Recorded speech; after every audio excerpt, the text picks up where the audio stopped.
Give me a moment. I will set up the Zoom call here. All right, here we go. Oh, we're doing this through Zoom. We have Crowder ready. Stand by. The biggest thing is that iDubbbz hasn't denied it. You know what I mean? I feel like it'd be an easy thing to just deny. I feel like it's real. In right at the right time. We're getting right to the debate. Welcome to the show, Mr. Sam Do I Seder. sound okay? Oh my God, it's Sam Seder. What a there it is. nightmare. Oh no, Sam Seder! What a fucking nightmare! I was about to say, let the original How have go. you been, Sam, since we all want to say ruined it. Steven Crowder's life together? Nice to see you I've again. been feeling very badly for him. Yes, over we're the all. years. It's a tragic loss of I a gotta great say, career their and Zoom so much connection's potential. pretty good. Yes, it is. Hey, are we live now? We are live on the H3 channel. Yes. I want to just start by sort of apologizing in that I sent you a DM on Twitter 6 months ago. I think or it's gonna be something. I was mix-up. just Yeah. going through to find out, and then I just realized you're no longer on Twitter. Yeah. So that He explains say what, why I Dan? didn't hear back. He may no. Yeah, I didn't see it. I wish I would have, but honestly, I don't know what to pulled do out the because suit like I today. want to get off Twitter, but also it's kind of a pain because Twitter is the way that like I would reach out and speak to most people. But I also don't want to be on a platform that's like owned and perpetuates basically like Nazi shit. So Yeah, this was yes, I understand that. Yeah, but I just wanted you to know I did reach out, and it was on me not to realize that. I just assumed you didn't want to respond, but okay, well, that was on me. that's nice to know that you reached out. I appreciate that. And the reason, I mean, obviously, people have been pushing for this conversation. I don't know if you know, like, the whole lore of it, the background of it. Smart. They went I to members don't. I only mean, mode. this is all I know is that Hasan reached out Never to mind. me All right, well, then I'm not keeping that up. sometime. I mean, I got in touch with you October 24th. And I said that I was meaning to reach out for a couple of weeks. So I assume it was sometime in early October.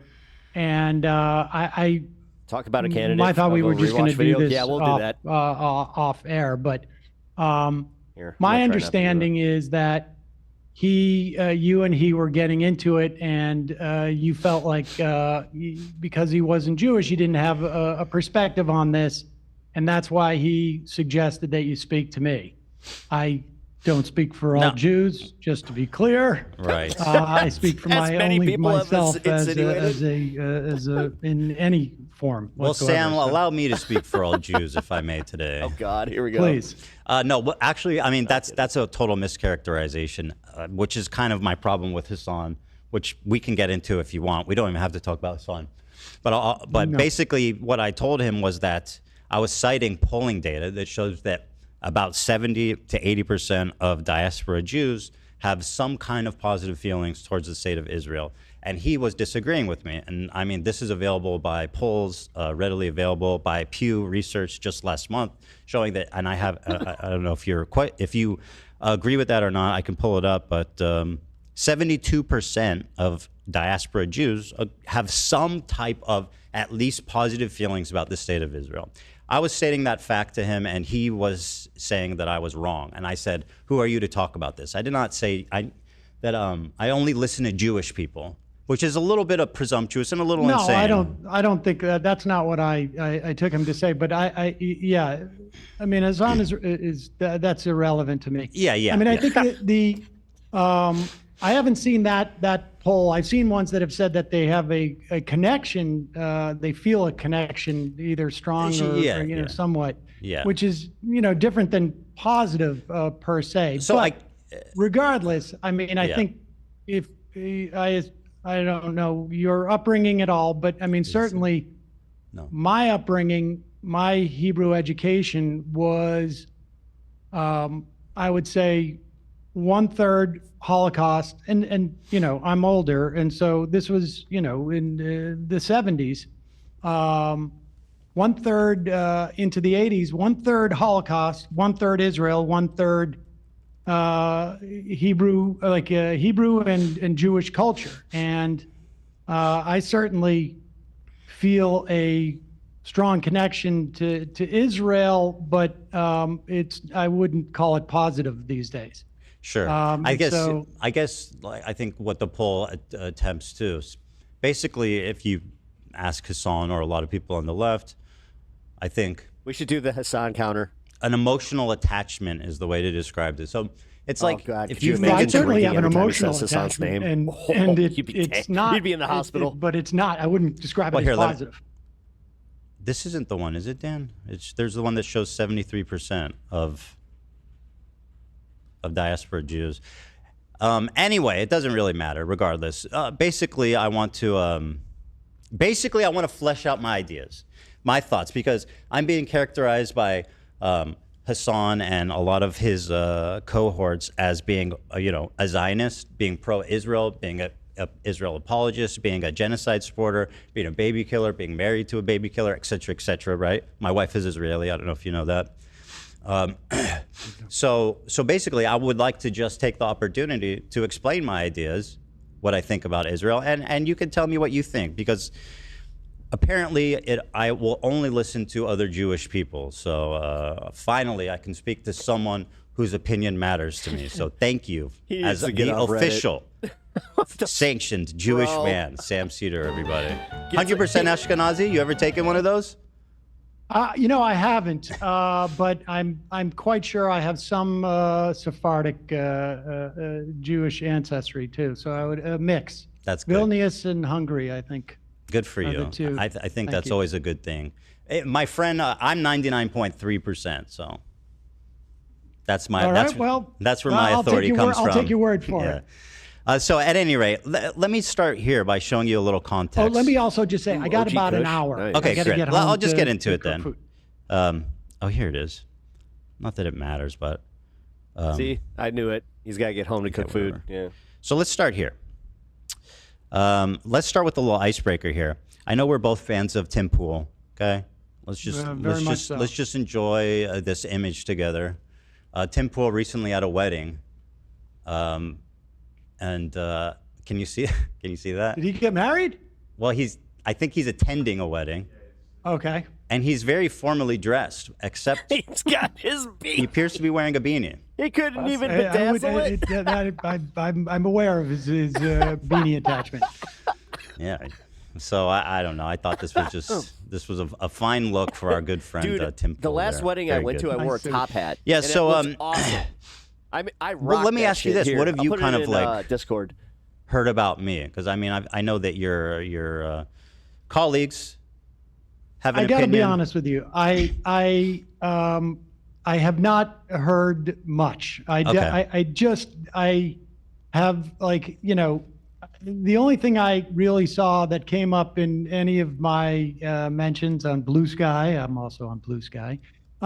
Is just this issue about talking to me, and I had presumed that was it, but I don't, look, from my perspective, I'm not, and I know that there's been, you mentioned in the email that there's been a lot of grief that you have taken, and I know that other people have also taken grief on all sides of this, and the personal aspects of this, and I don't believe that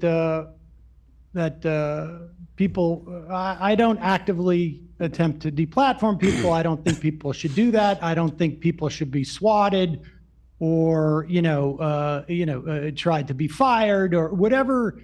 Or have CPS sicked on them, or any of that. I mean, I just don't think that's appropriate. I mean, is Ethan's Tourette's I'm more interested in talking about, or have I not been watching him? My relationship to Zionism and my perspective on what Israel is doing, and he used to get like the what long jaw, is like happening in Gaza, and I totally agree. Let's just talk about the facts. Let me start by showing you this clip. So I've been actually talking about my feelings on the Israel-Gaza Palestinian dispute situation for a long time. I lived in Israel for 5 years as well when I was with my wife early on. Here's my position after October 7th. And you can tell me if you have any, if you have any comments on any of my positions here. But this was posted on. This was from our episode a few days after October 7th. liars and bad faith weirdos. So here's what I'll say about Israel, okay? Listen, this isn't the first time I've said it, and I'll say it many more times. Oh, you did? It's about stress? The cabinet is Okay. run by genocidal maniacs, okay?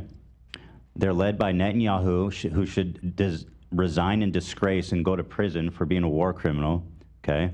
He's made a coalition of the most radically conservative freaks that don't represent, by the way, the majority of Israelis. And they're hell-bent on genocide, frankly, overtly. See, they've committed tons of war crimes in Gaza. The weird thing is, how come everybody's calling out his mentality now, but not then? Because Gaza is one of the most densely populated places in the world. 50% of the residents are under 18, so when you bomb a building, the chances that you're killing children is pretty much 100%. Okay? It's fucking barbaric. It's unacceptable. It's disgusting. I've seen videos, I saw videos of Palestinian dads holding his dead 5-year-old daughter. I mean, I don't need to watch this part because it just gets a little too emotional. But I mean, so that was my take right after October 7th, and obviously that was coming off the end of me being I'm an Israeli citizen. The morning of October 7th, me and my wife were up at 3 a.m. as families were calling into news stations from their safe houses, people being burned alive with their families being murdered while on the phone with news. So coming off of that emotional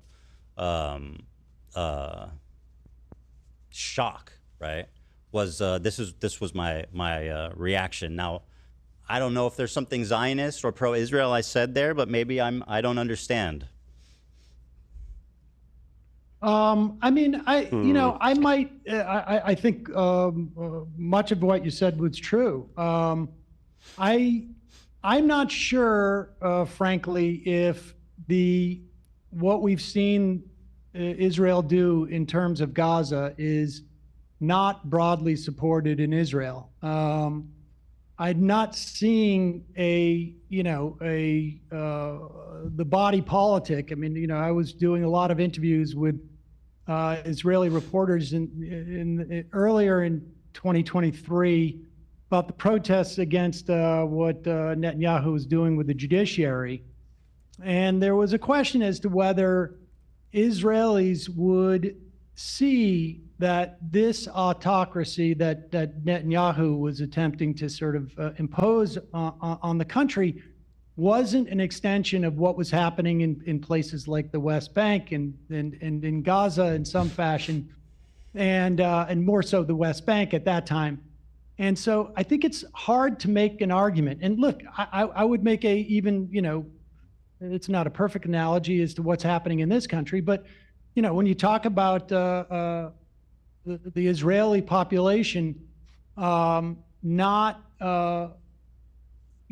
having a problem with what's going on in Gaza, I don't see a lot of evidence of that. There's certainly, I would imagine, a percentage of Israelis, and I know some of them who think that Israel should stop its assault there, but I don't think I don't see a lot of evidence that a year and a half later, after you said those things, that this is not the character of the vast majority of Israeli society. I mean, I'm not necessarily convinced that they are as aware. I mean, I've talked to people who have reported in the West Bank, and they said they would go from the West Bank into Israel, and the lack of awareness of what was happening in the West Bank by Israelis was shocking to them.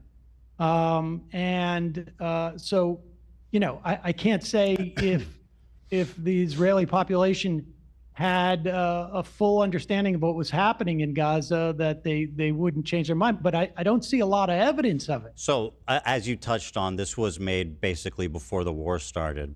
And I think that the unfortunate, really tragic outcome of the war is how much it's jaded and radicalized, I think, people in Israel.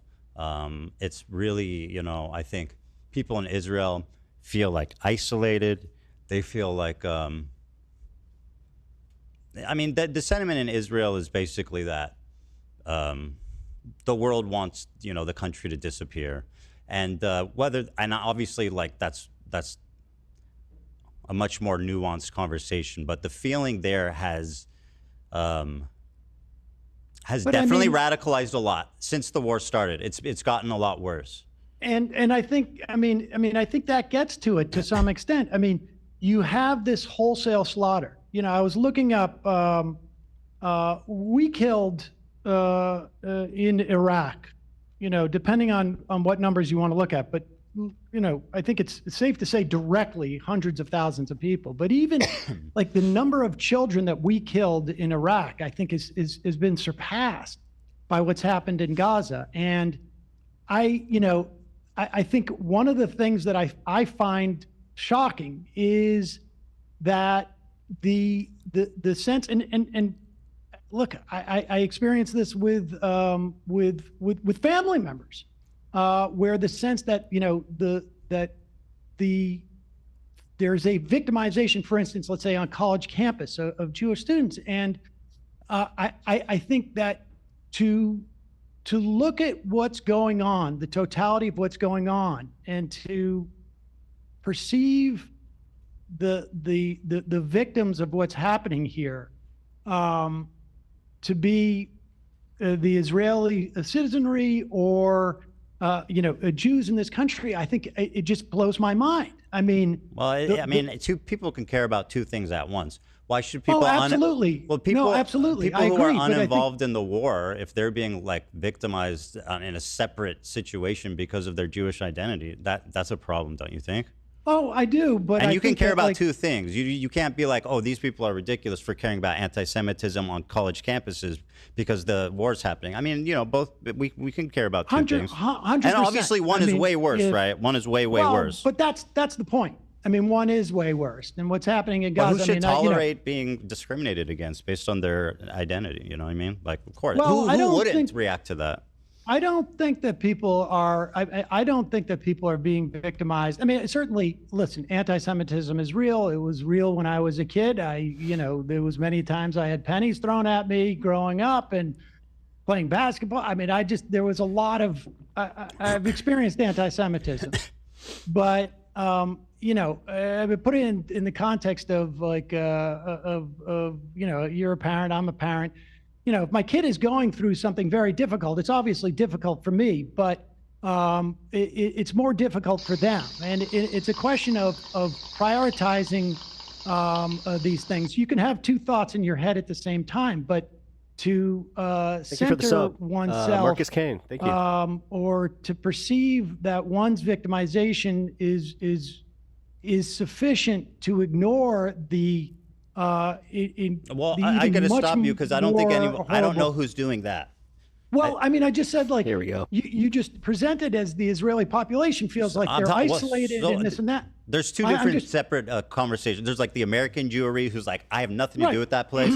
And then the Israelis, right? So like when you're talking about in terms of the way that you characterized the Israeli feeling, was that they feel isolated, et cetera, and I can understand that, but to not have the first thought of like, what up, Ruben? We are cheers. Committing, like you say, genocidal acts. And if people want to call it genocide, I don't, obviously it's got to be. It's a legal term, but I think that it's colloquially speaking, at the very least, it is a genocide. And to not recognize that as the fundamental issue, the first issue, I think is blinkered. I don't know how else to say it. I mean, it's a little gobsmacking to me. Well, so I do agree with you that obviously in Israel, people. I think the problem, and just to say on a higher level, I agree with you. Like, obviously, the people in Israel compared to like what's on October 7th, they were victims. After everything that's happened, obviously, whatever they've suffered pales in comparison to the mass destruction and like wanton death of civilians in Gaza and what's happening in the West Bank too. Lots of awful stuff. That being said, I think the problem I was about to say, where's the butt? Israel, just to try to explain what's happening there, because I do agree with you, is just like the media apparatus and the feeling that they have there. It's like there's not a lot of space emotionally and like even the information that they're consuming, I think that would allow them to have that kind of like self-realization. And like you said, a lot of Israelis don't know what's happening there necessarily. Are some. I mean, there are some. Yeah, of course, there's some. You know, what was it in the fall? You had the publisher of Haaretz, you know, speaking out about what was going on there, and the paper was essentially, you know, a cutout, or there was an attempt by the government to basically shut them down on to some extent. I mean, so what's your explanation why Israelis don't care? It's not that they're evil, right? Well, I think, look, there's I'm sure that there is a mass, you know, sort of like a failure to deal with the trauma. I think some of it is, frankly, is racism, and I think, you know, how can you explain? You know, how can I explain how I just watched a clip of people at a Trump rally chanting USA, USA, to watching a video of people being, you know, taken into that prison in El Salvador and having their head I mean, I don't know how I can explain that. So I don't know how I could explain how the Israelis are able to the extent that they can see what's going on in Gaza, have that reaction, but I know that it's wrong. That's a good point. And I think, you know, some of it undoubtedly is a racism. Some of it is, you know, maybe some type of mass failure to deal with trauma. I mean, I don't know all those things. I think, you know, part of it, I think there's some of the makeup of, you know, immigrants to Israel over the past several decades. I'm sure all of that enters into it, and I'm not in a position to sort of like be able to psychoanalyze it beyond the sort of, you know, vague notions. Sure. But no, but you did a good job there. From my perspective, bringing it back to Trump, that's a good idea. Like that was a great way to put that. You know, to me, it has shown, and you know, I never identified myself as a Zionist as a kid, or you know, through the years, and I never identified myself as an anti-Zionist. I don't think I, you know, I think those, it wasn't really until someone heard me articulate my perspective on this that they referred to me as anti-Zionist. And I have, you know, I don't really care one way or another how I'm labeled. But it, to me, it shows the 2000s is when I started hearing it. Failure of that system of government that Israel has. And it has failed both from a perspective of, you know, what I think some people had as a notion of Zionism in the 19th century. It has been a failure in terms of keeping Jews safe, frankly. It seems to have been a massive failure. And so I can't operate as someone who lives in Israel, but I can operate as someone who is an American in terms of like what we support, which is why I think we should end all aid.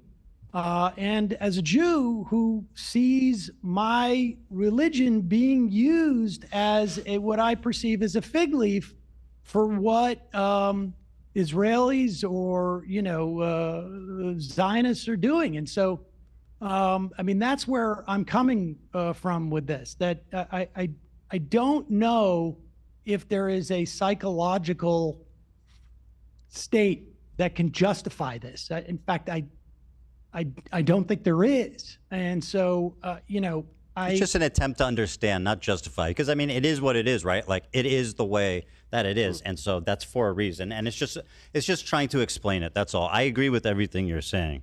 But actually, one thing I want to pivot to and ask you about. Do you think that we should cut all aid to Israel? I think that'd be justifiable. Yeah. And when we're talking about like military and stuff, yeah, for sure. Israel, I mean, Israel can make their own bombs and shit. To say that, if they need, like, they don't need American military. Yeah, I agree with you on that. I think they do need it to do what they're doing, without a doubt. And well, what I mean is they're not entitled to it, to say more accurately. Yeah. So yeah, I think military aid should be cut for sure until. How, as a Jew, and you know, I mean, obviously you have a different connection to Israel than I do, as you know, through your family and whatnot, and through having lived there. But as a Jew, I take such offense to what is being done ostensibly to protect me and my family and my ancestors and my progeny and all of it. It is, I mean, I think it's, I think the conflation of Zionism and Judaism is both not keeping Jews safe and is wrong at its core. And we can see what it's even doing in the context of this country, the way that it's enabled Trump and to attack universities and to attack law firms and whatever.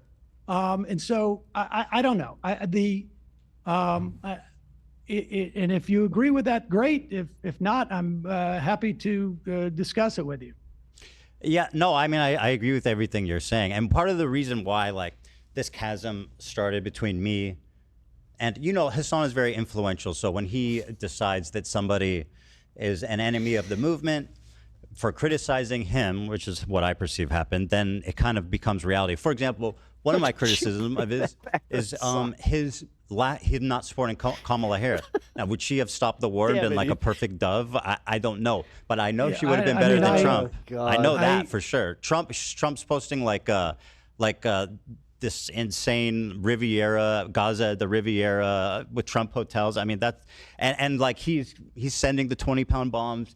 He's telling Netanyahu, you have a blank check to do whatever you want. Now, like, it just came out that Biden didn't, did nothing to. I mean, listen, I think. Well, I'm talking about Kamala. I suspect that. Well, he's not listening. He so easily just took it back to Hasan. It's like he was not paying attention to what Sam was just saying. Like, but at the same time, I think that it was a massive failure, both on a real human level. Like, it would have, I think, had she articulated anything even remotely close to what I would hope her difference would have been, I think it would have probably had implications in the election. But I think perhaps even more importantly, it would have maybe implicated the behavior of Israel. So, I mean, look, I chose to support Harris because I perceived her as the lesser of two evils. But yeah, me too. And I think that that's an important distinction to make at a time like this. Yeah, I can certainly understand how some people were just so repulsed by what was happening that it made it almost impossible for them to vote for Harris. I think, you know, I understand why they didn't. I totally understand the perspective. Like, I'm so disillusioned with this administration, I can't support Kamala. But at the same time, like, I wouldn't a say that was hugely the influential there. Political streamer like Hasan, who has a huge influence on people, I think, and who's someone who, you know, who's very vocal about being pro-Palestine. I feel like it's an abdication of responsibility to be like, I'm not voting for Kamala, or I'm not telling you who I voted for. I suspect he voted for Jill Stein personally, but either way, he hasn't said, and he wouldn't endorse her. Now, like, if you're just like a random protester or whatever, and like you're like, I'm so disgusted, I don't want to vote, that's fine. But if you're like a high-level political streamer, and you know, basically, you have the capacity to weigh like the lesser of two evils and what that means, I feel like it's an abdication of responsibility to not make that call. I mean, you know, I certainly have been critical of people who, you know, generally don't vote for the lesser of two evils. But I think, you know, and certainly, you know, in the run up to the 2016 election, I certainly that was my perspective. But again, you know,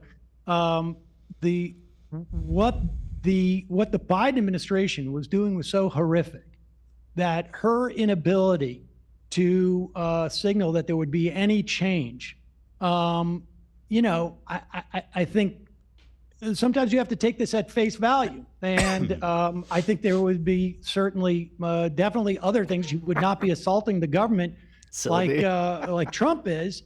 But, I think probably this is the first election in as long as I've been doing this, and I think it's been 5 elections now. I mean, I'm old, that I couldn't really condemn someone from taking that position based upon what we were seeing. I mean, it's not just some random person. I do, and I'll tell you why.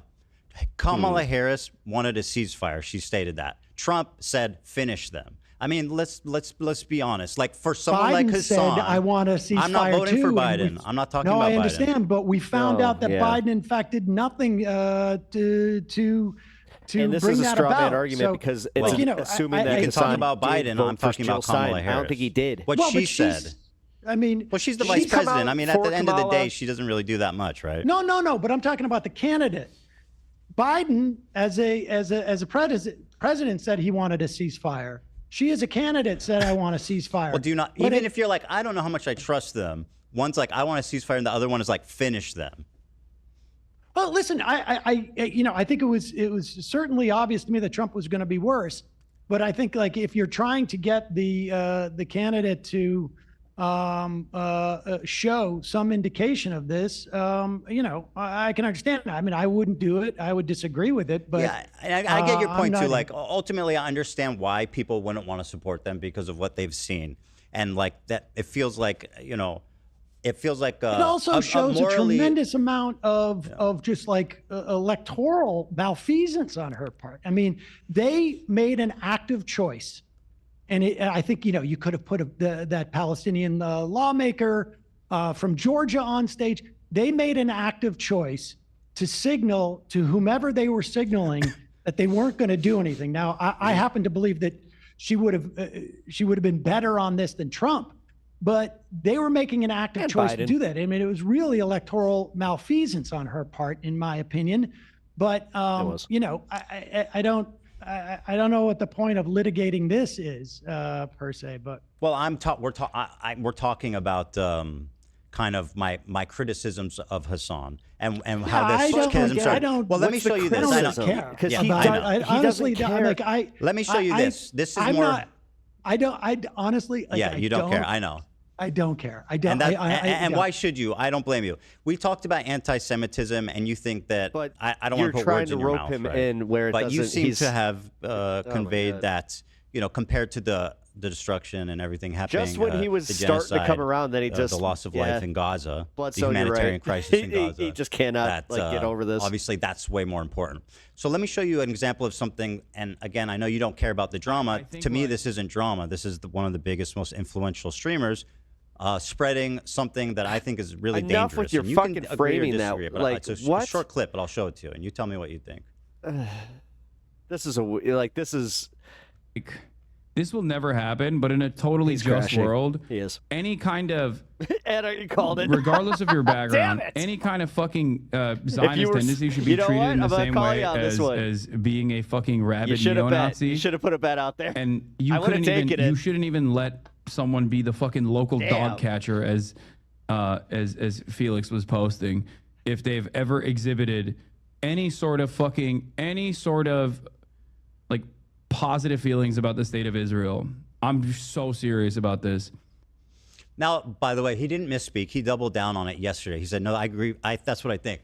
Now, just to recap, he says, anyone that's had positive feelings at any point about the state of Israel is a neo-Nazi that's not fit to be a dog walker. Now, to me, that seems like extremely dangerous, dehumanizing language about what could arguably be 70% of the Jewish diaspora, and certainly probably people in your family. I'll tell you, there's some hyperbole there, but that's putting it mildly. I mean, he says Zionism, and I'll tell you what I think is really. Sorry, I got to correct you. He says Zionism, and then he says if you had positive feelings about the state of Israel at any point in your life. Ethan. I got to tell you, if you look at what's happening right now, and you have positive feelings about Israel. He said at any point in your life, Sam. Just to be clear about what he said.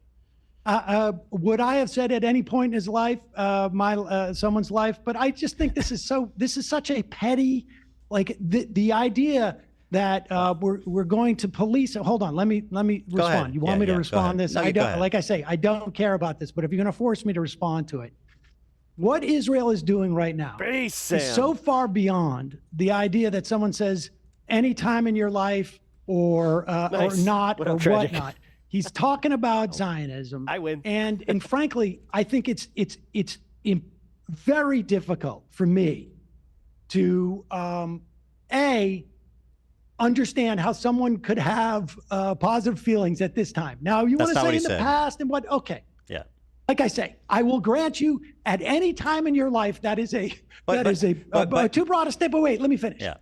But see, you go in and you're making this about anti-Semitism by doing this hopscotch about a poll that people had positive feelings that Jewish people do, and then therefore he is anti-Semitic. And honestly, that type of conflation, I think, is so dangerous and so disingenuous. I mean, I don't want to get too passionate about this, but I will tell you something. I have had a guy who went to my bar mitzvah, my sister's bar mitzvah, my kid's bar mitzvah, sat at Passover with me 3 or 4 times, call my father and ask him if I'm anti-Semitic. Now, this is just one, that is just an example, an illustration of conflating what he's clearly talking about Zionism. Sam. Was it hyperbole to say any time in life, whatever? The fact of the matter is this conflation is dangerous for Jews.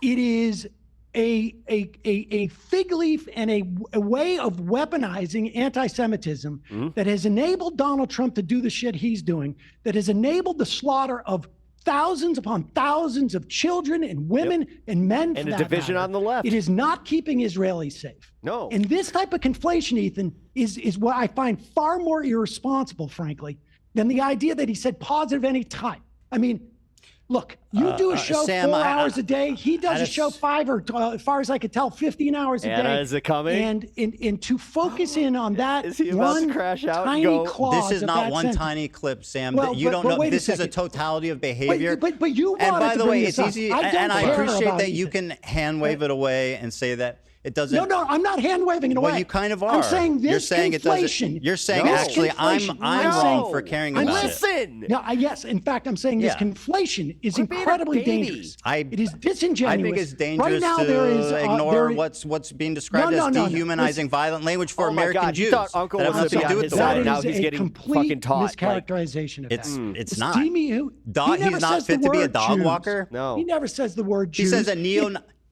Listen. How many members of Kufi have positive feelings towards Israel? Let me see. Wait. How many millions of members of Kufi, the Christian organization, have positive feelings for Jews? It is clearly not a function of their Judaism. It is not a function of their Judaism, and so But it describes most Jews. No. Yes, it does, Sam. It describes most. Oh, sorry. Christian evangelicals too. It may do them too, but it also describes 73% of Jews. So that is not anti-Semitism. That is about I don't know. What do you call it when somebody's discriminating against the vast majority of a racial or religious group, Sam? Chat split on his end. You want to look at evangelical Jews? I don't care about evangelical people. Okay, but I'm talking about the way you're constructing this. I think you can say the same thing about Christian you're weaponizing it to try and win an argument with your friend. It is not anti-Semitism. Friend. It's so it is not. It just isn't. Like, taking one example in isolation, which is what we've done here. Well, you're the one who gave it to me. Yeah, well, I don't even want to talk about it, I disagree but I'm with you. using your example, and in that instance, that is not anti-Semitism. Well, I disagree.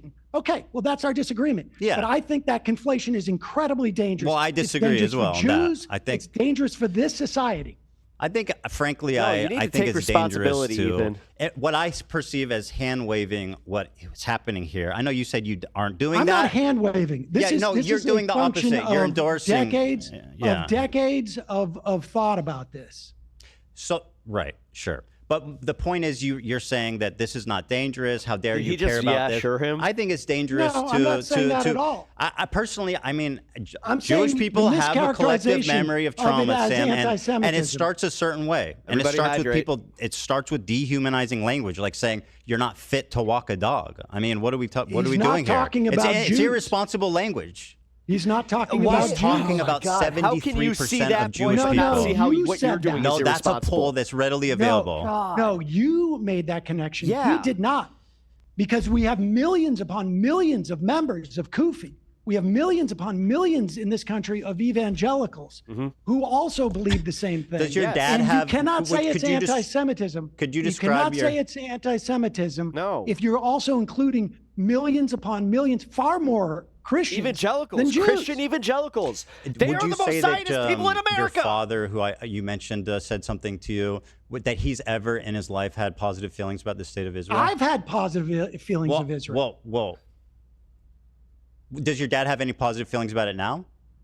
I would assume so. Not in terms of like I support them, but I've like had I think positive Israel. feelings. I went to I've Israel Okay, on. okay, good. Then you're a No, neo-Nazi, my not fit to walk a confirmation. dog. How do you feel about that? No, that's you saying that. That's that is not literally what he Hasan saying said. I'll play it again. No. I think like this will never happen, but in a totally just world, any kind of, regardless of your background, any kind of fucking Zionist tendency should be treated in the same way as being a fucking rabid neo-Nazi. And you shouldn't even let someone be the fucking local dog catcher as Felix was posting, if they've ever exhibited any sort of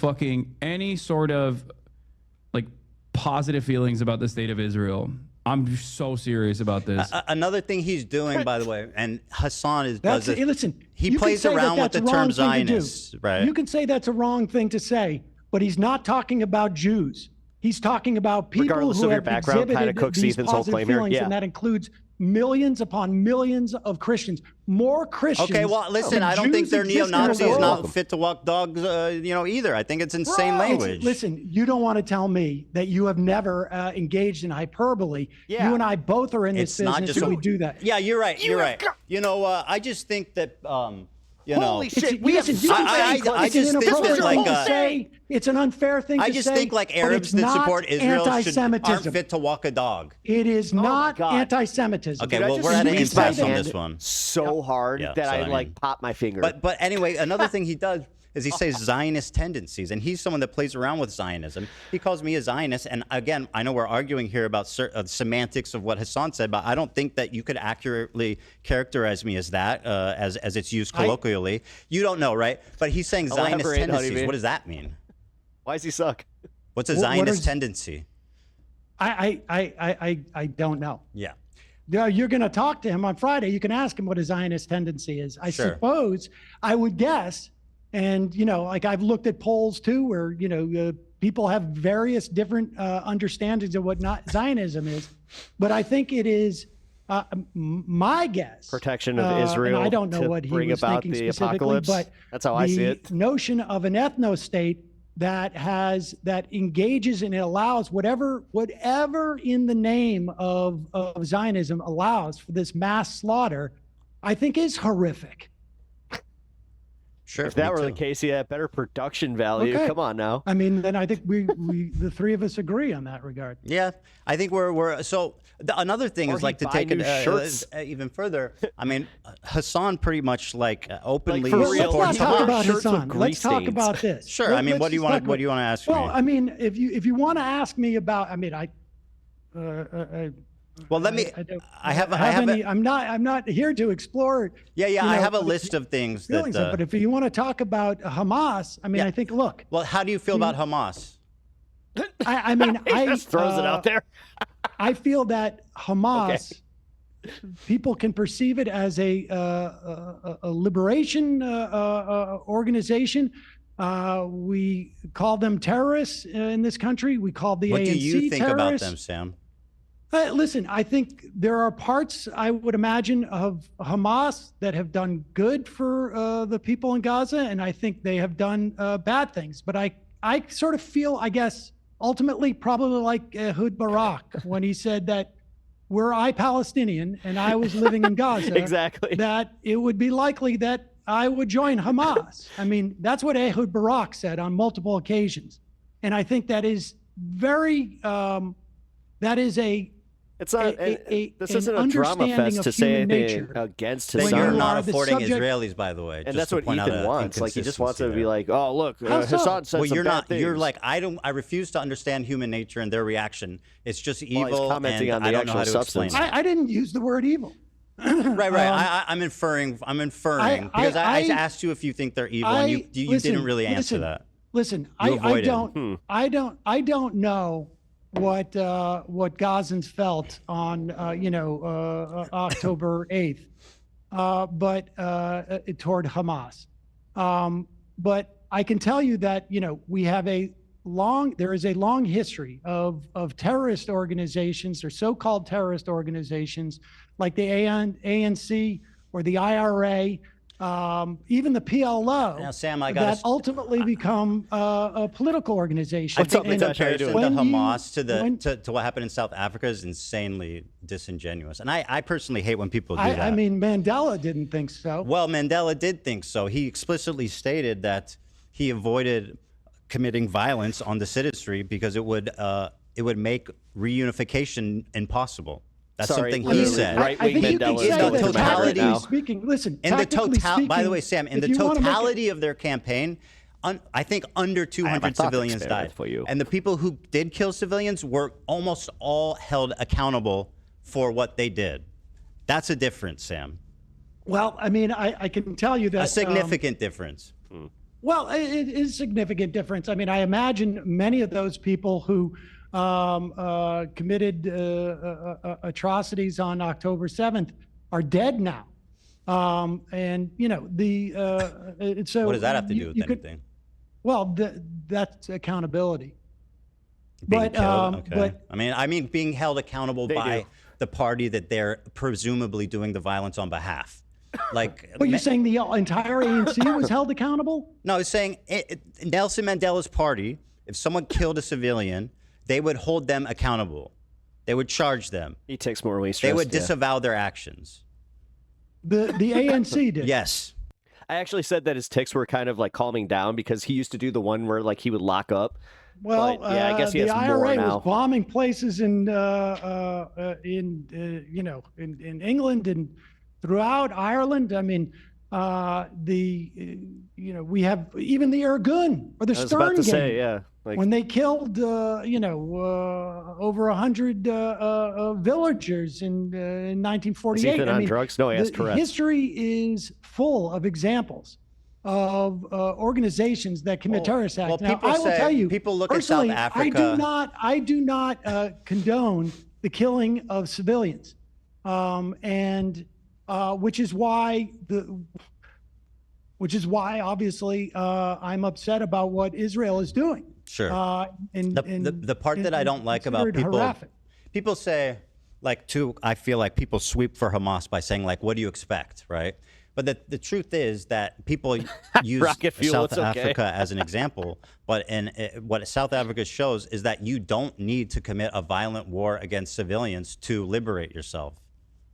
Well, I mean, listen, we had for a year, we had the Great March of Return, where, Sinwar himself was involved in that. There was Palestinians marching on a regular basis over the course of the year. I don't know how many it was, 50 or whatever, that were innocent people who went there, and snipers are shooting down unarmed civilians. And so, time and time again, and over the course of the 20 years that I've been professionally, covering this, my attitude towards Israel's willingness to have peace has changed, and my understanding of it has changed. And I can only imagine how more intense that feeling is to be living in a place that is, functionally Stonesy. How you doing? The Warsaw Ghetto, insofar as you don't have access to resources, you have 50% unemployment.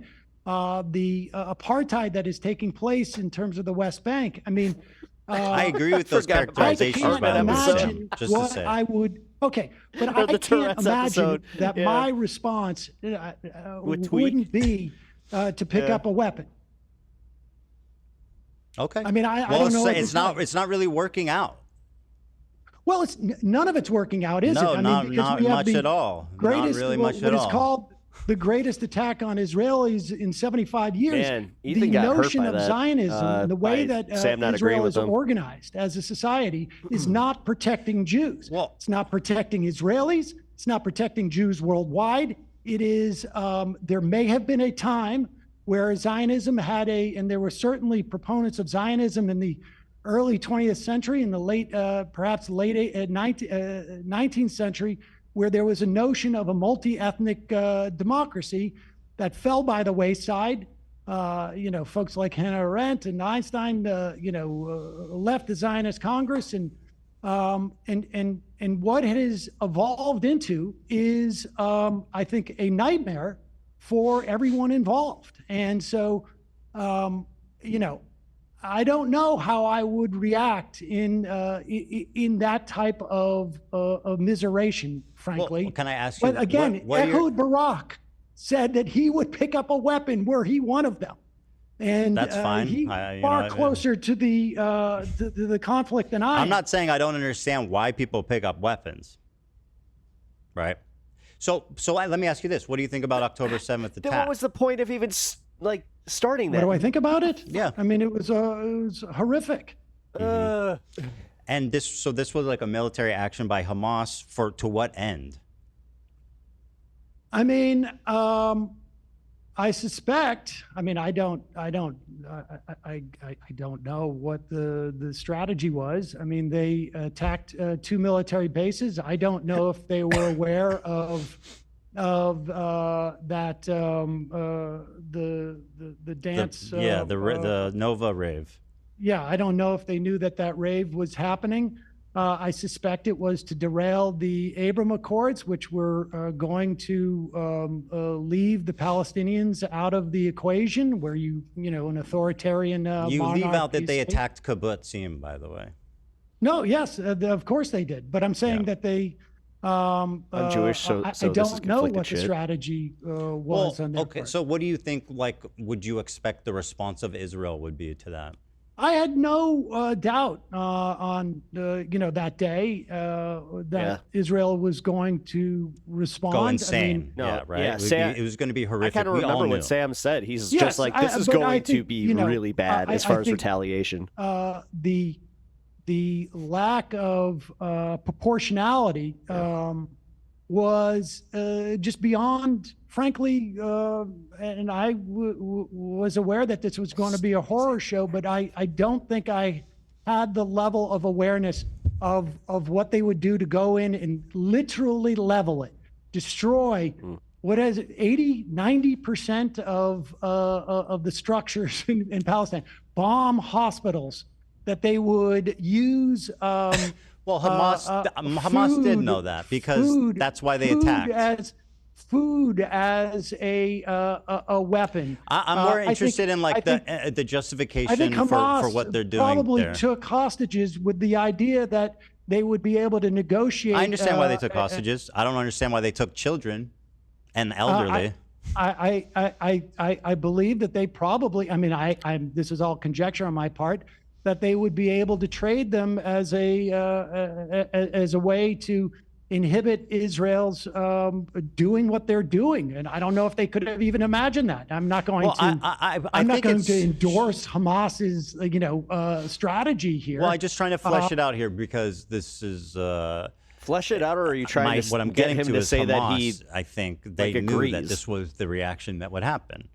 I can't imagine that they assumed that there would be this level of destruction. I mean, that's why they hate Israel. I don't think they underestimate how violent the IDF can be. You know what I mean? That's why they attacked. I certainly underestimated that they would go this far. Use I didn't think they'd go this far, but bomb hospitals and shoot EMTs and have rules of engagement like this. I mean, the smug I think smile Hamas is a little certainly off-putting. up to criticism for their strategy here. If I think that's an understatement. Well, I mean, if that's the Well, I mean, they're a terrorist organization that intentionally antagonized like the IDF to come mass slaughter their civilians. I think that if they overestimated whether Israel cared about the hostages, without a doubt. I mean, there's I don't know that there would be anybody who would make a case that this is what was their plan. Have Israel respond in this way. That's absurd. Well, and the same is true of, like, I guess Israelis feel the same way. Like, it was totally unprecedented. You know what happened.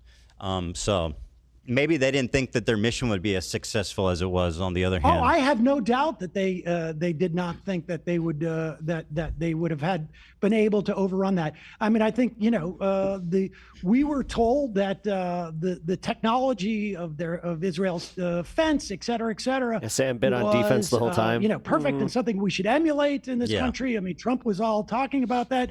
So I have no doubt that he got on the defense Hamas when underestimated. He tried to corner him with a Hasan. Overestimate the IDF. Yeah, I got you. What they would be able to,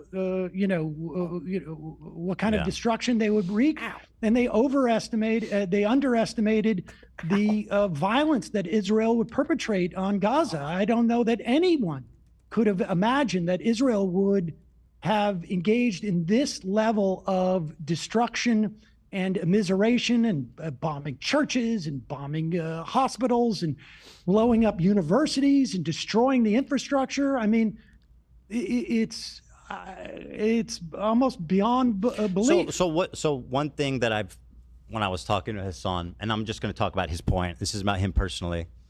When I asked him, because this is obviously the $1 million question, right? By the way, just there's not one public bomb shelter in Gaza. There's not one public bomb shelter in Gaza? Mm-mm. Okay. I just think that's interesting.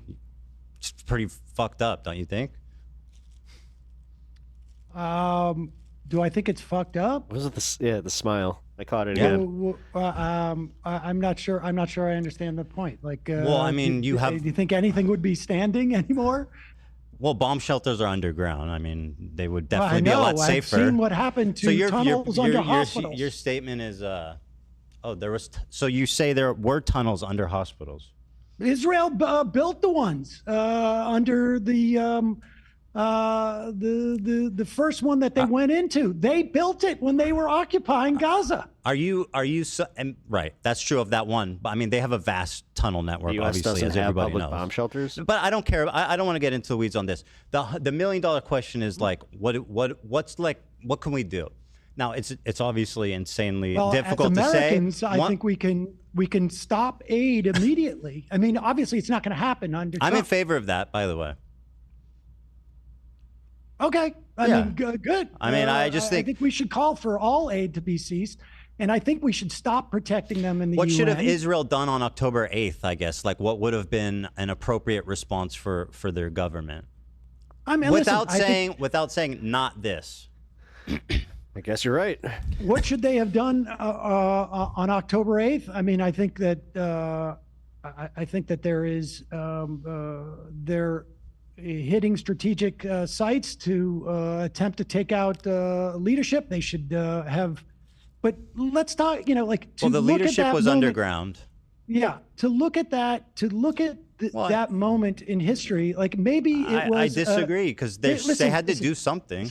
Maybe in that moment, they had to go in and bomb or whatever they do. I think that any action that they would have taken at that point, frankly, was a function of literally decades of oppressing people and attempting to bring this to an eventuality. Right. I mean, this was. And so, what should they have done? Ages ago. Well, I mean, you're avoiding. Yeah. Okay, I think what they should have done is begun empowering Palestinians in the West Bank. They should have done this. This is my favorite answer, Sam. You're saying that this is what Hasan told me. They should disband their government and lift the borders in response to the worst terrorist attack that's ever happened. I think honestly, when you see that your policies have failed, But I don't think this you was actually their don't agenda. believe that that's a real thing, though. I'm interested in having like a real conversation. You can't like live in a fairy tale land where, in response to the worst military or terrorist attack of all time, Israel, who's already, as you state, like genocidal and racist and all these terrible things, is going to lift their borders and disband their government. Wait a second. You're asking me what they should have done, and that's different. No, in a from realistic way, not in a fairy tale, tale, Sam. Well, listen, there is no realistic thing. Their agenda has been, it has been quite clear. Their agenda has been, since Ariel Sharon walked on the Temple Mount and tried to scuttle peace talks, the agenda since the assassination of Rabin by arch Zionists in Israel, the agenda has been to bring about this moment. There is no doubt about it. The annihilation of the Palestinian people has been an agenda in Israel for far too long. So from the perspective, it's anything I say is fantastical relative to what they would actually do. Anything. There's nothing they could have done that because of the situation, anything I'm they would have done would have been. There was no plan that on this day they were going to do this. But if you go back 10 or 15 years ago and look into Bibi Netanyahu's brain, the idea that this is ultimately going to happen was definitely the agenda. What, in terms of like Find attacking Gaza or inciting an attack? Inciting an attack. I would imagine both, frankly. Yeah. But to find a way to eliminate the Palestinians, policies and look at the way that he was conducting his. Dude, you can go back to 2003 with this. Come on, Ethan. At one time, what I think was a smaller segment of the Israeli, body politic, and I think has increasingly become an even larger portion of the Israeli politic. So, I mean, anything I say in terms of should is fantastical. Anything. So, okay. I mean, so this is like I understand where you're coming from, right? Like there was an opportunity for a ceasefire that was called in November, in December. They could have held a ceasefire at any point, and the amount of killing would have been far less. They could have done that. They could have ended it after a week. I mean, Hamas could have ended the war anytime too. How could have Hamas ended the war? By releasing the hostages? Listen, Israel has said time and time again that the release of the hostages is not going to end their assault on Gaza. They have said this over I don't believe and that's over and over. I haven't seen those statements. I've seen the opposite. I believe that you really haven't seen those statements? No, I haven't. I'll review them. I mean, it depends when it depends when they were made too, right? Like, is it what's in response to? At any time they could have done that. Well, what has Hamas done to end the war? Hamas offered what have they done to end the war? Early dawn to say Hamas offered all the hostages in agreement in response to Israel not coming into Gaza. I mean, there's just to defend Israel's actions. That didn't happen either. Being inevitable. Like, when do you think they should have ended it? When do you think they should have ended it? So who have ended what? You've asked me the question, what should have Israel done? You tell me what they should have done. Do you think what they've done is right? Well, I've clearly stated no, Sam. Fair. Okay, so tell me what they should have done. Actually, no. So, I mean, because then obviously, Hasan said this. Hindsight is a beautiful thing, but in my opinion, like you said, I think some more specific strikes. I think more moving slowly, because as you kind of pointed out but didn't really acknowledge, when do you think they should have ended? Do you want me to answer? Yeah. So the leadership is obviously underground. So it's going to be a long mission of trying to get them. It's going to be a difficult mission. But I think militarily, they probably have some obligation to their citizenry, at the very least, to like take out but we're ignoring the fact that missiles are being shot into Israel nonstop. And I know you're going to say, Iron Dome stops most of them, which is true. But at the same time, I mean, a country needs to respond to that. They can't just allow missiles to be shot in. Tell me the non-fantastical version of what they should have done. Should have been 2 weeks, 3 weeks? How many Hamas leaders, how many members of Hamas should they have killed before they leave? Because we know that Blinken said on his way out that virtually every Hamas member of Hamas that they've killed has probably been replaced by someone who's lost a family member or an entire family or whatnot. So you tell me, Ethan, if you're the one with the sensical perspective on this, and mine is fantastical, what should they have done that would have been appropriate in your mind? Yeah. So besides like special operations and stuff, I think it would have been a good idea to, I think there's a space where they could like try to find peace partners in Gaza before destroying the whole thing. Like obviously they approached it completely wrong, right? But there are ways I think that could have happened that are realistic, like trying to forge some kind of peace partner, some kind of alliance, some kind of international coalition. All those people were marching. They were marching. They were marching in the Great March of Return, week after week after week. Sam, was there Hamas activity at the Great March? Sinwar was marching. Sinwar was marching. Were people attacking the border wall? During the Great March of Return, the first dozens of these things before the snipers, no, they weren't. So there were the people for peace. There was Hamas activity. They were attacking the fence. They were like trying to cross the border. They were attacking, but not militants. Militants were trying to cross the border. You're telling me that in the first dozen of these marches, there were people attacking the fence? Correct. Okay. Yeah, but I mean, again, I think that there's a way for Israel to try. I think they can obviously pursue peace. The way that they're doing it is impossible, right? Like it's fucked up, it's insane, it's genocidal, it's horrific. They're not pursuing peace. I'm not saying. I'm saying the opposite, Sam. I don't think Israel is. Well, you asked me peace. what should they have done. I mean, obviously yes. They're not pursuing peace. I agree with you. Like quite the opposite. That's not what they're doing. But I'm saying there could have been a path, although it's not. I think, unfortunately, I think their response was inevitable based on everything that happened. You think it was inevitable that they would kill these many people and they would use food supplies as a weapon, that they would have leveled hospitals and universities and 80-90% of the homes? I mean, how I don't know to what extent, but like a huge response was definitely inevitable. I'm not justifying it, Sam. You asked me a question. I'm answering it. You're putting this on me like I'm saying. No. I'm just saying inevitability. I wonder what you must think of an Israeli body politic where this level of atrocity is inevitable. Well, you described your and Hamas's understanding of the IDF. I wouldn't say that. I can't say to what extent, but you agree that a huge response was inevitable. Listen, I believe a response that was inevitable by Israel, and that is because I have a much more theoretically jaded view of that country and their agenda, I think, than you. But to expect that what they've done is inevitable. To what? Well, Sam, I just wonder, what it is that you think is in that body politic. Listen, I don't think it's inevitable, just to use an example in this country. I don't think that it's inevitable that we are going to be deporting and disappearing, immigrants in this country. I think it's possible, but my perspective on America is still too optimistic to think that's inevitable.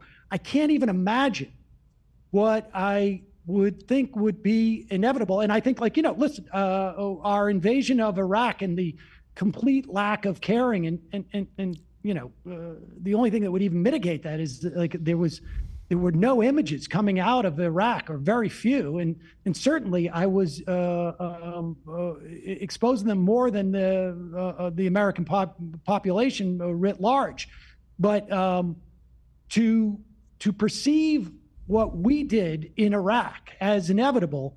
It's a different situation. That's completely, that was completely unpredictable. But we kind of touched on it. No, where Hamas, and again, to what end this even matters is it doesn't ultimately. I mean, back then it was viewed as justified Hamas until knew we that found they were out going that it's to like, bomb oh wait, the fuck you're telling me it was out of Gaza. Listen, I would imagine Hamas thought there was going to be a response, but they wouldn't have taken hostages if they thought that they couldn't use those hostages. Of course, they thought they could. I don't deny that. Yeah. Of deterring Israel from entering, and that was a miscalculation on their part. They presumed that Israel was more interested in those hostages, I think, than they had assumed. Well, and that's part of what a lot of the civil unrest in Israel is about, is that a lot of people do care about the hostages and think that the government needs to stop the war and focus on getting the hostages back and not killing innocent civilians. So that I wonder about that last part, but which part?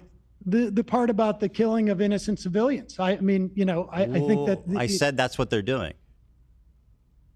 No. I'm saying I wonder if the Israeli body politic. Oh, you think the Israelis want civilians to die? I think the Israelis. I mean, obviously not all Israelis, but I think that enough of Israelis to maintain this government believe that Palestinians in Gaza, that their lives have no value, that they are all future enemies, that they that they all represent a threat to Israel, and I think that's I think that's a twisted perspective. Just so you know, there were massive demonstrations in Israel, tens of thousands of people in a country that's relatively small. So I think characterizing like the majority of the public as wanting to kill civilians is a little sick, personally. But you know, it's. I guess you could say whatever you want. I'm basing this on conversations with Israeli reporters. That there does not seem to be in Israel a majority, at the very least, of people who are concerned about the fate of the Palestinians in Gaza. Certainly, they want hostages, and again, not all Israelis, but look. I can make analogous assessments of the United States at various times about things that, that was actually pretty funny. Reflect poorly on our national body politic as well. But the proof is in the pudding. Yes, she got you there. Can I tell you something? 300,000 protesters in Tel Aviv, 200,000 in the rest of the country. That's 500,000 people out in the street protesting the government of a country that has like 6 million or 5 million in the. Are you talking about the protests about the judiciary? I'm talking about to release the hostages. Okay, to release the hostages. Yeah. To stop, to ceasefire. Ceasefire, Sam. That's what that means. They were 500,000. They were calling for a ceasefire, or they were calling for a release of the hostages. Well, what do you? What's the point of telling Hamas to release the hostages? Yeah, of course it's a ceasefire, Sam. Well, but Israel what are you talking about, Stonesy? and I know I'll look this up. Deal with this. I don't have much 500,000 time. Wait. Let's look this up and see how many times the Israeli government has said return of the hostages will not end. Sam, I'm responding to you saying the majority of Israelis want civilians to die. 500,000 people came to the street for a ceasefire of a country of 5 million, Sam. That's 10%. Israel just broke the latest ceasefire. Okay, where is the political response from the Israeli people? I mean, the idea that Gazans can be held responsible for an election that happened 18 years ago. Sam, you said the majority of Israelis want civilians to die. Israel and Palestine, the majority of Israelis do not have a problem with what's going on in Gaza. I think that unfortunately might be true to the extent that they've gotten. Well, then we agree. They've gotten much more radical. Unfortunately, tragically, everybody's been a lot more radicalized since October 7th. And that's tragic. I agree. I think people in Israel are jaded and they are cynical and they don't care, like you said, and I think it's tragic. Yes. Well, that's what my contention was. I mean, I'm looking at something from May. I wouldn't say most of them want to kill civilians, though. Well, I think that they don't. And I wouldn't say that there isn't a sizable portion of of Israeli citizenry that want a ceasefire. When 500,000 people, Sam, marched out on the street of a country of 5 million. for a ceasefire? This Pew research, 39% say Israel's military response against Hamas in Gaza has been about right. 34% say not gone far enough. Sure. Now, granted, that was in May of this past year, so maybe that's changed. I would hope, but that's all the most recent horrible. data I have. Yeah, no, I know that the sentiment 40% last year said that Israelis should govern the Gaza Strip. I know that people. I don't know what's left now. Yeah, I agree. It's tragic what's happened, because I agree with you that they've become jaded and they've become very comfortable with the idea of violence happening there in general, right? And I think it sucks. I think it sucks is an understatement. I think it's tragic, and like I don't know what. Truthfully, the situation is so fucked up that like it just feels hopeless sometimes, but. It certainly does. But in the meantime, in this country, and we may not have the opportunity for a while, but we should cease all aid to Israel. We should stop protecting them in the UN. We should stop trying to pressure the ICJ and the ICC, and that's well, incidentally, I agree with all those things too. I think that that's the most we can do as a country to try to stop the war, and it's something that we should be doing. And I think Kamala Harris would have been a lot more likely to do something on that front. Certain we won't know. We can't know, and that's the great thing. Well, listen, I appreciate the time. I gotta go because I'm supposed to have dinner for my child. But, well, I'll say this: this was way more combative than I expected. Ultimately, though, I don't think that we. Saul's what do we old disagree enough to make on? a factor. I mean, I don't know. I don't even know. Maybe I see too much good in the Israeli population. I don't know what's the ultimately disagreements here. Well, I mean, look, I'm not. It's largely, in my mind, impossible to really fully assess. I mean, yes, there was a protest last year, 500,000 people who wanted the hostages back. And the ceasefire. I don't know if there's been. Well, they wanted the hostages back. I don't know. It's not a magic wand. It's a ceasefire. Yeah, and they got a ceasefire, and then the Israeli government broke it, and they. Well, so hold on. Our disagreements is that I'm too optimistic about the Israeli citizenry. I'm not here to adjudicate what. I'm just trying to summarize our conversation. That's all. Well, I mean, you summarize for you. I'll summarize for me. I think fair. That's fair. It is what it is. And I think I don't remember this conversation. We can put into AI and have it summarize it, but I'll do that for you, and I'll let you know what it says. All right, we'll leave it to the robots.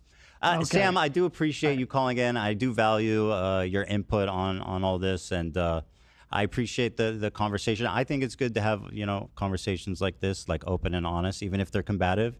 And I think ultimately on the larger points we agree, but we managed to find things to fight about anyway. And that's what two Jews do, isn't it, Sam? That happens. That's my understanding. Appreciate it. All right, take it easy, man. Have a great time with your children at dinner there. Enjoy. Thanks, I will. Bye. You too. Bye.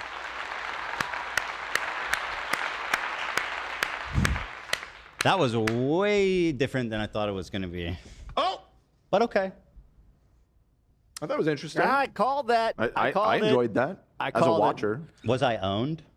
I don't think you were owned. I don't think anybody was owned. I think it was two people that are highly opinionated hashing it out. And I think I personally like when people do that. Yeah. I don't get turned off by the combativeness. Right. Maybe that's the half Jewish part of me. But the truthfully is like, again, on the larger points we agree. That's why I take cross with this issue of being like, he's a genocide supporter, he's a fucking baby killer, and all this insane. He goes, Sam, you never heard of hyperbole? Yeah, I've heard of hyperbole. It's fuck. You're the king of hyperbole. Yeah. So I mean, like, is my downfall that I have too much faith or I have too much optimism in the Israeli citizenry? Maybe. I guess that's where we differ. That seemed to be where we are differing the most. I don't know. I think you're right to identify that as yeah. And I mean, Sam is older, and he's in his 50s or something, and so maybe he's just more jaded. Yeah, he definitely is more jaded. There's no question about that, and rightfully so, right? Rightfully so. Anyone going to Free Comic Book Day on May 3rd? I enjoyed watching that. I will say, as a Jewish person, the contentious point in the argument of the clip of Hasan, it kind of shocked me, to be honest. I was a little, to be honest, and as much as I love Sam, he was being very obtuse, in my opinion, when trying to talk about that clip to avoid criticizing Hasan, which is fine. I understand he doesn't want to get into that game, right, of being on record, being like, oh yeah, Hasan shouldn't have said that or whatever, right? I don't think that was it. But ultimately, obviously, I greatly disagree with him. And have you watched his show? He has disagreed with Hasan before. Jesus, this whole thing where he's like protecting It's funny him. how he talks about how dangerous it is for me to call out Ren Fair, anti-Semitism or how ridiculous it is for me to weaponize it like that. It's like when at the same time... It's a weird thing because you don't really want to I understand the impulse to just want to have a conversation with Sam and keep it with the here and now of your beliefs and everything, but the degree to which the harassment that you and Hila have experienced over the last couple of years, it is part of the story, and yeah, it's true. I don't know, it's tricky because I get the impulse to not want to get into it, but that is a component of all of this. And unfortunately, whatever Sam's been peppered with before the debate, I've seen. What's that? Is his co-host telling him that I'm obsessed with Hasan, that I'm having a mental health break, that I'm a genocidal maniac, all this kinds of stuff. Mm-hmm. So, he dropped in right before Sam left? Without having any of the backstory. That's the flavor he's coming in with. Well, you guys But ultimately, I find... Take heed in that I'm going to be releasing this as a clipped. I don't want to speak ill of Sam, right? Yeah, I appreciate him coming and having an honest conversation with me. I was also disappointed by his response to that specific line of questioning. That's my thing. I share that with you. And I think the way that he was hand-waving away anti-Semitism as it doesn't matter that people are discriminating against Jewish people in America because of what's happening in Gaza. And it's first of all, two different issues, kind of. He wasn't hand-waving Whatever's happening in Gaza is one thing, and whatever rise into anti-Semitism we're seeing in America is a whole different fucking thing with its own set of problems. And believe it or not, they're both bad. To the same extent? Obviously not, right? Obviously one has an immediate, horrible effect in Gaza right now. And the threat of... Hold on. Let's hold the fuck on. I wasn't going to do this before, but screw it. Directly associated with one another. It is people like yourself, Ethan, that participate in this dangerous conflation, that feed into the anti-Semitic tendencies of people. Anti-Semitism, what isn't, and when you're... There's never been a moment where I've considered anti-Semitism to be even remotely permissible. I have fought against anti-Semitism my whole fucking career. I've been doxxed, swatted, and attacked and harassed by the same fucking neo-Nazis that you seemingly find yourself comfortably aligned with now, Ethan. What the fuck? What the fuck are you saying? Little old Israel over here. Oh, no. I didn't see it that way, but, I'm not Jewish, so I found it interesting that you guys are having this conversation to give both perspectives. One thing I kind of wish is that you guys both could have defined see, what these are the Zionism freaks. is. Those are the fucking freaks. Yeah. Because I feel like that's These are the fucking rabid freaks that come I'll here. be honest, Bloodstone, because that's a right-wing framing thing. They for some reason, whenever you have to collect your thought, or you even, God forbid, you have a stutter, where you go, frankly, because he knows that it looks bad. It's lazy, ableist crap. That's exactly what it is. But dude, right-wing, I'm telling you, Andrew Wilson does it all the time in his Hasan's debates not where he's just like, anti-Semitic. he'll ask you a Obviously, question and then you'll be doesn't like, have wait a the minute. context. So By the like you way, repeat the framing. He's like, oh, so you got to repeat your framing, and then you're like, give Hasan, he's like, well, the what's benefit of your the answer? doubt What's that your he's answer? What's not your answer? anti-Semitic, Trying to throw right? you off. Like it's Again, all that's about upsetting. the fucking optics of winning a debate and willing to- bullying. Even I'm Dan is willing laughing to- because but at he's this- called me a at vile, what I've said rabid previously anti-Semite is for a that, year now. So gracious. He's You know very I'm not an comfortable anti-Semite. fostering a community that is blatantly hateful and anti-Semitic. He's comfortable. Then maybe RFK shouldn't be putting expressing these a bunch ideas of irresponsibly the way he communicates. autistic people on a list. Sorry, I have my no God. fucking sympathy for him. I think he's responsible You're for It's because irresponsible. RFK's a wiener. No, You're he irresponsible gets with it. the ways in which you have defended Israel's actions by presenting it as like Hamas. He can write me a instigating this fucking genocide. a letter That is about not how only irresponsible, insulted that is he is. morally repugnant. that would impugn Hasan. Because frankly, We know what he there's means really with nothing Zionist tendency. positive What to do you say mean? about what he did. Zionism And is so Sam fascism. took the I guess Any if you tendency want to talk towards about debate, Zionism and is Sam's a exactly great the debater, same as a right? tendency towards fascism. That is what I believe. Everybody knows that. You're He's debating a great, video. Conversationalist. He doesn't really get the best stuff. Nobody really gets the best of him in conversation. Why is Ethan in I mean, the Breaking only Bad way right now? he He'd could just really rather take that stay on was to be silent? like, it doesn't matter, in the totality of things. So that's the road he took, and Hasan I is was fuming so disappointed by hard right that now. as well. Yeah, of course I'm fuming. I'm fuming But because at the end of my the day, fucking former podcast I knew co-host it has was unlikely slandered me that for a he was going to goddamn say year, a trying to bad get me thing about deplatformed. Hasan. I was Got my friends specifically trying deplatformed. not to Got even go there. pro-Palestinian voices In fact, when I showed him deplatformed that at a first time video of when me the talking American about fascist government is literally actively trying to revoke the First Amendment rights of all Americans inevitably by using Israel as a talking point, by using Israel as a way to enter the conversation, by using Israel to enter the precedent into the Constitution to completely erode people's First Amendment rights. This will not just harm people like myself. It will harm you as well in the end. This is my argument. So here's what I'll say about Israel. Now okay? he's just like talking about how now he's That's just going my to favorite. rewatch like how pro-Palestine he is to this audience that's watching.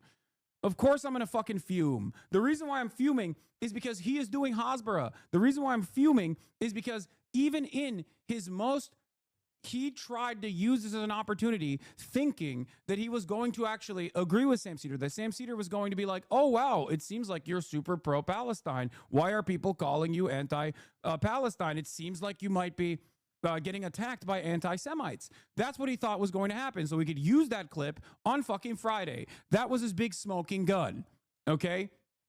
I assumed that was his big smoking gun, or maybe he was going to try to bring Dan Saltman on or Destiny on in the hopes that I get banned, which I will, by the way. If Dan Saltman or Destiny appears on Friday when we have this conversation, if Ethan is still willing and able to do it, I will get banned. He knows that, which is precisely the reason why I assume he will try to bring them forward, just as I called this initially, just as I called what was going to take place in this conversation initially. I'm telling you right now. I know what we're doing Friday. If he tries to, oh my God, Sam Seder me, what a fucking nightmare, with like a person that has been banned, I won't be able to have this conversation with him. I will have to exit out of this conversation because Twitch will absolutely ban me. I know for a fucking fact. Yeah. Okay. Let's be real. They will. Having a mental disability doesn't make you stupid. I already have. That's why I've already talked to my Twitch rep. I did. Shut the fuck up. I did already. I know. We have they to said, no, you will get banned. destigmatize it because not every mental disability affects people the same way.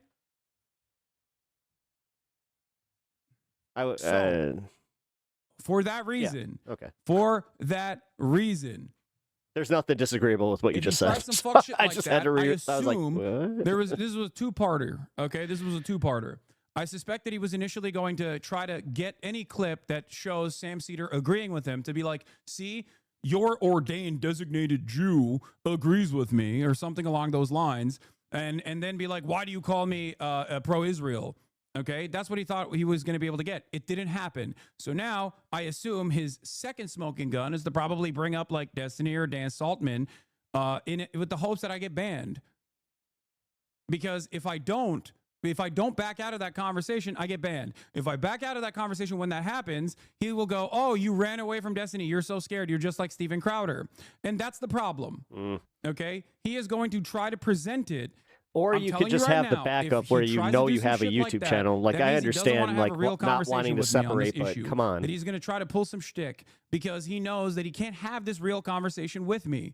Okay? just like he thought that Sam Seder would agree with him, and then he realized that even in the then there are most people like charitable Elon who use pro-Palestine autism as a shield to all approach that he criticism. tried to present him as, Even got his himself as, mom to go Sam out was like, able don't to, make fun of him. without knowing anything else. He's a Sam was special, able to special recognize that no, there is a lot of defense for Israel here that is unconscionable, especially when we're comparing it to 16 months of endless bombing, child murder.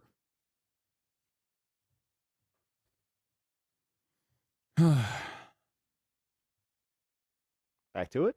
He saw through Ethan. I think that's part and he of didn't what get what he really wanted jaded across. the So Israeli now I think he's going to be public, too. petty It's and try to get me banned. Look or what happens in an when effort you for wanna myself to support preserve peace, myself in this Obviously, situation, that's- and I back away. I click out Obviously, when that's he not- does the I don't destiny think the thing. right conclusion, Then but that was he's their going to say, "Oh, conclusion. you It's ran like, away." Then one repair. piece were murdered by Then prepare Hamas. for it, Hassan. On that one, you can like, do I have, better, dude. friends or family Like, even that will no, say that. sorry, that's not a good excuse. They don't believe there's an innocent Israeli, and I think obviously stuff like that is super dangerous. If you're a multi-platformer, then this isn't even a. This but shouldn't even be a in terms thing. of like the Pew research is often what's referenced, and again, Sam brought that up that there was only 19% of people. Can't you do it in May. offline? Are you fucking insane? You think I would let Ethan control the narrative and manipulate the footage by doing it offline? No, of course I'm going to do it fucking live stream on my YouTube. side.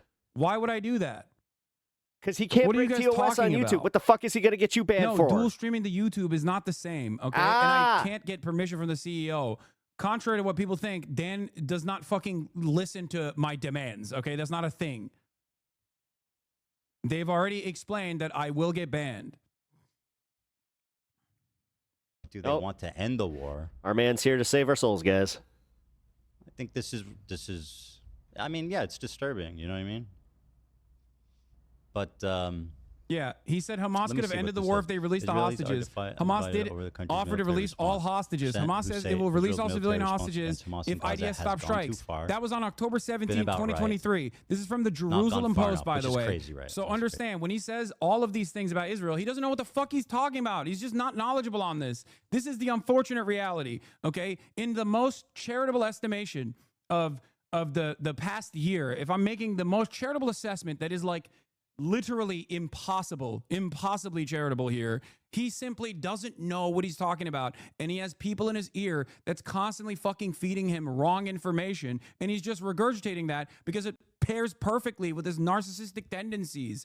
Ethan Klein has been a victim of anti-Semitic smears and anti-Semitic attacks his entire career. Sorry, guys. I This got is black not as chat. I just saw some shit that I was like, no. This is not something that is in dispute. Okay, this is something that I know. This is something that I've brought up over and over again. Now he thinks the real anti-Semitic shit that he has received is now paired up with people who are anti-Zionist within his own community, and he can't let that go. He thinks all of this is a direct consequence of people saying that he's a Zionist because he's a Jew. Oh, I've said the right things. Why do you still get mad at me? I've said the right things. Why do you still get mad at me? I'm simply making a joke about Aaron Bushnell. I've said the right things. Why are you still getting mad at me? Why are you leaving my community? It must be because some guy is out there feeding information and radicalizing this audience, radicalizing my audience. It must be Hasan. And it's really interesting that he said this. He's inferred this, he's implied this over and over again. And for the first year after our podcast ended, up until October of last year, October of 2024, up until October of 2024, I consistently defended Ethan up until he started going after actively and getting and successfully deplatforming pro-Palestinian advocates. I did not say a single thing. I defended him because I didn't know. I thought his initial October 7 response was sufficient. I thought he probably has a little bit of liberal Zionism in him, okay?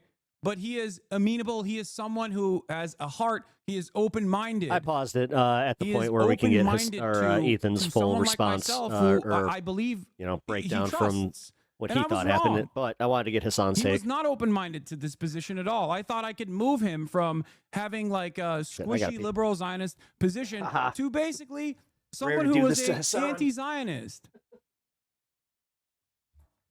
You know, Hasan, just show up Friday, bro. That both are important. And Hasan obviously, is going to show. again, Of course, the I'm going to totality show. of what's happening in Gaza is not in dispute about Hasan which is is not like coming more. Friday. What do you mean? But I do think that it's important, and I care about Israel, and I care about Israelis. You know, that's it. And so I choose to see the good, and to see the optimistic, and like obviously I have no effect over what the public thinks about the war. I'm not fucking living there. I'm not. When I was living there, I voted against Netanyahu. Please don't try to bring a banned person. And by the on. way, Netanyahu lost the popular vote. He only won because he made a coalition with some psychopath. Hasan is a fake. Hasan, stop telling your chat we fuck with Destiny. Please don't try to bring a banned person on. When I voted, won the popular vote. I will because get of the banned. parliamentary system where you make coalitions to get over 50%. We'll have to leave the conversation. They were unable to secure the victory. I think Netanyahu may be the devil. Like, honestly, even his voice, I think he may be the fucking devil. Why the fuck am I a paid member, by the way? How does this work? To Did they give me like a lifetime paid membership? Dude, that's so fucked up. He gave one to a senator. And I think that's so or a congressman. I forget who it was. He's like, yo, it was John Fetterman. Yeah, he's like, yo, that was dope when you guys did that. I have a family friend whose son had a beeper go through his stomach. Like, and it's just fucking crazy. The president's like taking a picture with I didn't even bring up Destiny. I said a banned just person. Like Dan Saltman is also a fucking banned person. It's just fucking bad and terrible. Looking for the anti-Semitism in this community. Anyway.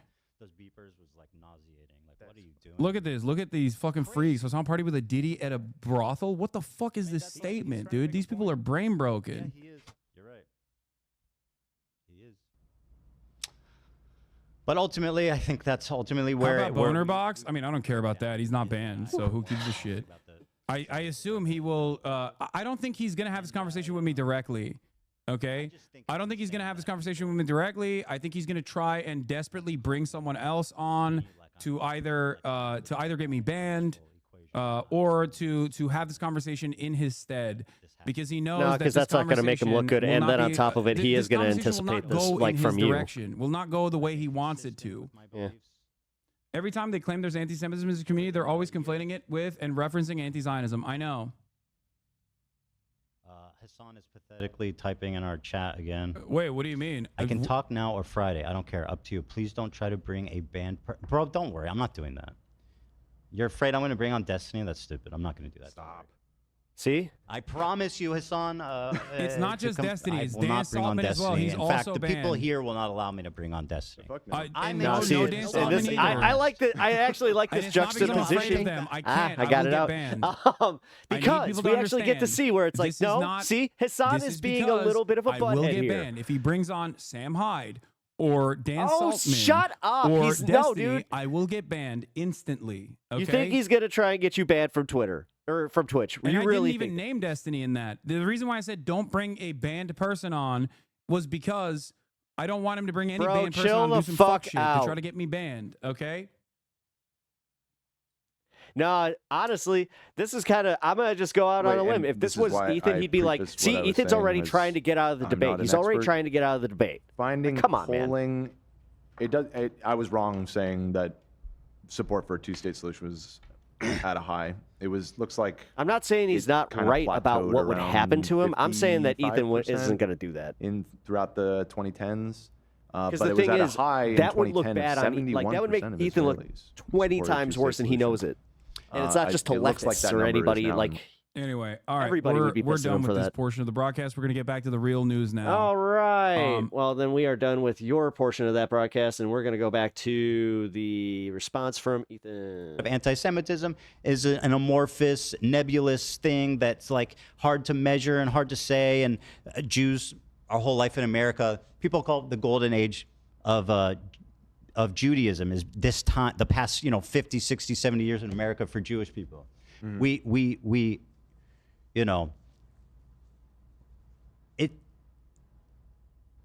it's hard to tell, right? You go, oh, what is anti-Semitism? What isn't? And when you're allies with people that, in my opinion, are spreading dangerous ideas like Hasan is.